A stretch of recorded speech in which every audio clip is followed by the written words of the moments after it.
আসসালামু আলাইকুম বন্ধুরা, আশা করি সবাই ভালো আছেন।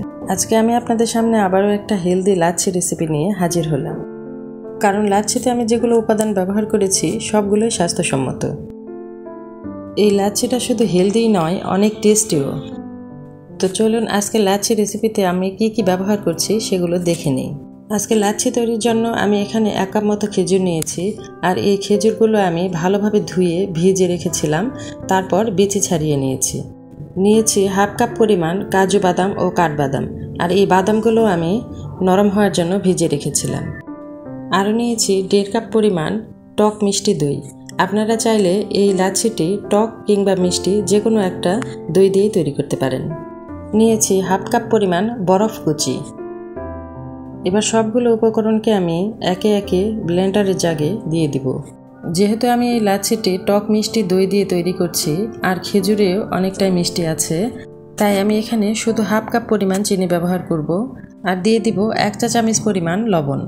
আপনারা যদি শুধু টক দই দিয়ে লাচ্ছিটি তৈরি করেন তবে অবশ্যই মিষ্টির পরিমাণ বাড়িয়ে দিতে হবে। আমার উপকরণগুলো দেওয়া হয়ে গেছে।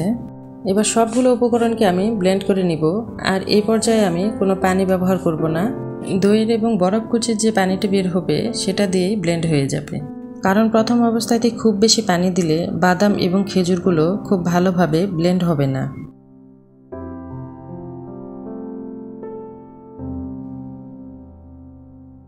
কিছুক্ষণ ব্লেন্ড করে নেওয়ার পর আমি এই পর্যায়ে দিয়ে দিব পানি।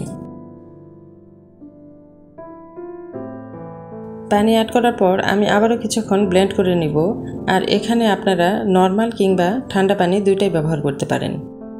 তবে লাচ্ছি যেহেতু ঠান্ডা ঠান্ডা খেতেই বেশি ভালো লাগে, তাই আপনারা ঠান্ডা পানিটাই ব্যবহার করতে পারেন।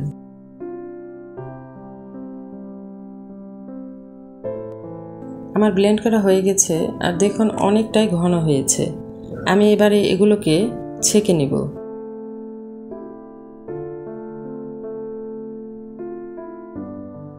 দেখতেই পাচ্ছেন আমার লাচ্ছিটি অনেকটাই ঘন হয়েছে, তাই এগুলো ছেঁকে নেওয়ার পর আমি লাচ্ছিটি আরও একটু পাতলা করে নিব পানি দিয়ে।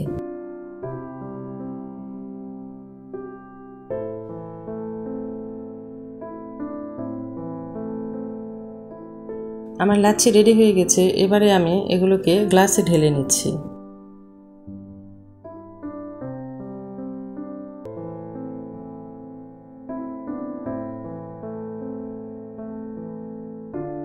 লাচ্ছিগুলো ঢালার পর আমি এখানে আইস দিয়ে দিচ্ছি। আপনারা চাইলে বাদাম কুচি দিয়েও পরিবেশন করতে পারেন। আমার আজকের রেসিপিটা ভালো লেগে থাকলে অবশ্যই বাসায় ট্রাই করবেন।